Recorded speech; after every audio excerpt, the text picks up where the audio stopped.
Hello students. आज 11th class business study में third chapter continue कर रहे हैं हम, जहां पर आज हमारा टॉपिक है ग्लोबल एंटरप्राइजेस या फिर इसे हम बोलते हैं एमएनसीज। ठीक है, एमएनसीज के बारे में आप लोगों ने बहुत सुना होगा क्योंकि बहुत सारी एमएनसीज ऐसी हैं जो हमारे इंडिया में भी हैं। तो ग्लोबल एंटरप्राइजेस या फिर एमएनसी क्या होता है? एमएनसी की फुल फॉर्म होती है मल्टीनेशनल कॉरपोरेशन या फिर मल्टीनेशनल कंपनीज। तो यहां मल्टीनेशनल में दो वर्ड छुपे हुए हैं, एक है मल्टी और एक है नेशनल। जहां पर मल्टी का मतलब होता है मैनी और नेशनल का मतलब होता है नेशंस या फिर कंट्रीज। तो मल्टीनेशनल कंपनी या फिर मल्टीनेशनल कॉरपोरेशन एक ऐसी कॉरपोरेशन है या फिर ऐसी कंपनी होती है जो एक से ज्यादा देशों में होती है। यानी ऐसी बहुत सारी कंपनीज हैं, बहुत सारे ऐसे बिजनेस हैं जो एक से ज्यादा देशों में होते हैं। यानी कि उनकी फैक्ट्री, उनकी ब्रांचेस, उनकी वर्कशॉप या फिर उनके ऑफिस होते हैं जो डिफरेंट डिफरेंट कंट्रीज में होते हैं। जैसे एक एग्जांपल है आप लोगों के लिए कोका कोला। कोका कोला कहां का ब्रांड है? ये ब्रांड है यूएसए का, जो कि इसकी पेरेंट या फिर होम कंट्री है। और इसी तरह से बहुत सारी अलग अलग कंट्रीज हैं, जैसे कि एक इंडिया भी है। इंडिया में भी कोका कोला है, आप जानते हैं सभी। तो इन सभी कंट्रीज को बोलते हैं होस्ट कंट्रीज। यानी कि जो कोका कोला है वो मेनली कहां की है? यूएसए की है। ठीक है, और बाकी सभी देशों में कोका कोला अवेलेबल है, तो सभी उसकी होस्ट कंट्रीज है। तो कोका कोला क्या हो गया? Multinational corporation.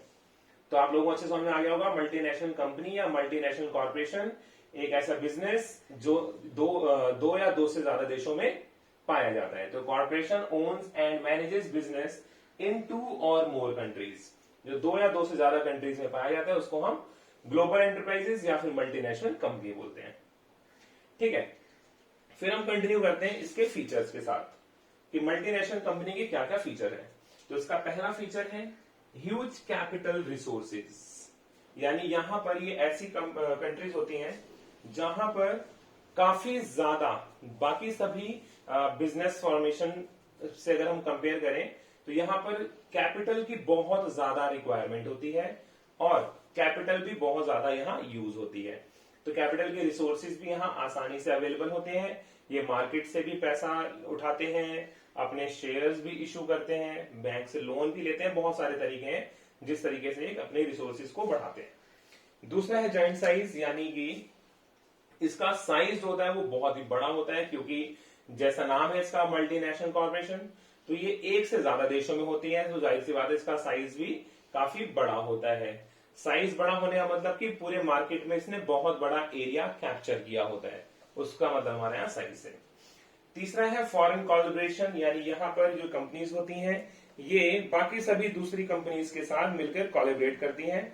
और जैसे मैंने आपको बताया यहाँ पर होस्ट कंट्री और होम कंट्री, तो ये होम कंट्री की होती हैं और होस्ट कंट्रीज ढूंढती हैं कोलैबोरेशन के लिए कि कौन सी ऐसी कंट्री है जो हमें अपनी टेक्नोलॉजी या फिर प्रोडक्ट्स, गुड्स, रिसोर्सेज या फिर पेटेंट, इन सबको हमारे साथ यूज करके, उसके ब्रांड्स को यूज करके हमारे साथ कोलैबोरेशन कर सकती है।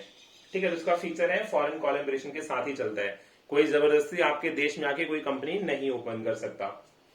फिर नेक्स्ट है प्रोडक्ट इनोवेशन, यानी यहाँ पर नए नए प्रोडक्ट्स आते हैं, इनोवेटिव टेक्निक यानी कि रिसर्च एंड डेवलपमेंट किया जाता है उनके ऊपर, उसके बेस पर फिर यहाँ पे नई स्किल्स के साथ प्रोडक्ट्स को लेकर आया जाता है।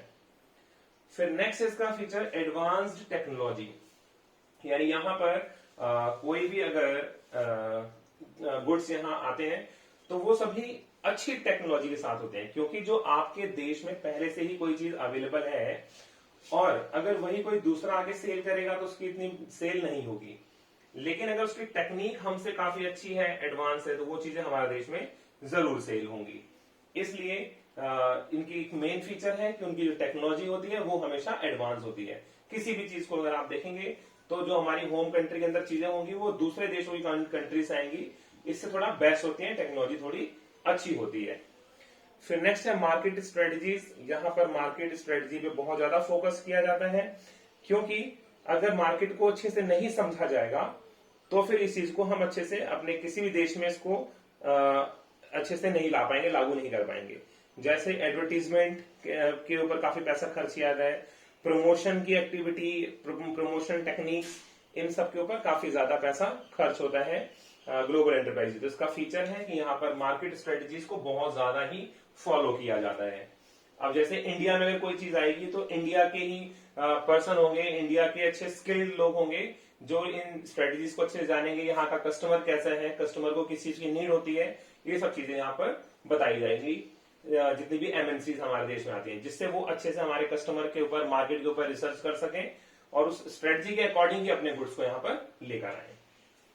नेक्स्ट है एक्सपेंशन ऑफ मार्केट टेरिटरी, यानी कि जो मार्केट का साइज होता है उसको बढ़ाना, यानी उसको बढ़ाने के ऊपर पूरा फोकस रहता है इन एमएनसीज का, क्योंकि इनकी ब्रांचेस, ऑफिसेस, फैक्ट्रीज, ठीक है, बहुत सारी कंट्रीज में होती है। इनका एक बहुत बड़ा नेटवर्क होता है सब्सिडरीज का, ठीक है। सब्सिडरीज मतलब कि जैसे ये पेरेंट कंपनी है, पेरेंट कंट्री है यूएसए, तो इसके बाद जितनी भी कंट्रीज होंगी वो सारी सब्सिडरीज कंट्रीज कहलाती हैं। तो यानी यहाँ पर सब्सिडरी बहुत ज्यादा होती है, जिसके बेस पर मार्केट की टेरिटरी को बढ़ाना बहुत ही आसान हो जाता है। और फिर इसके अंदर लास्ट है सेंट्रलाइज कंट्रोल।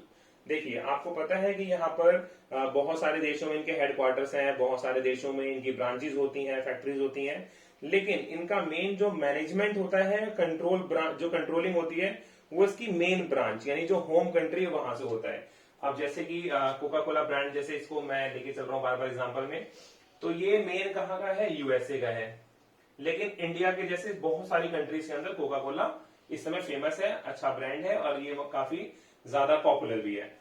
लेकिन इसकी कंट्रोलिंग कहां से होगी, यूएसए से। इसको कितना सेल करना है, कब इसका प्रोडक्शन बंद करना है, इसके प्रोडक्शन में क्या चेंजेस लेके आने हैं, ये सभी चीजें कहां से कंट्रोल होती हैं, सीधा होम कंट्री यूएसए से। इसलिए बोला गया सेंट्रलाइज कंट्रोलिंग होती है इसकी, यानी किसी एक पर्टिकुलर जगह से कंट्रोलिंग होगी, ठीक है। ये नहीं है कि सभी देश अपने अकॉर्डिंग इसको कंट्रोल कर सकते हैं। तो ये था हमारा आज मल्टीनेशनल कंपनीज की डेफिनेशन और उसके एग्जाम्पल और फीचर्स हमने देखा। इसके बारे में जो भी बाकी चीजें होंगी उसको हम नेक्स्ट वीडियो में देखेंगे।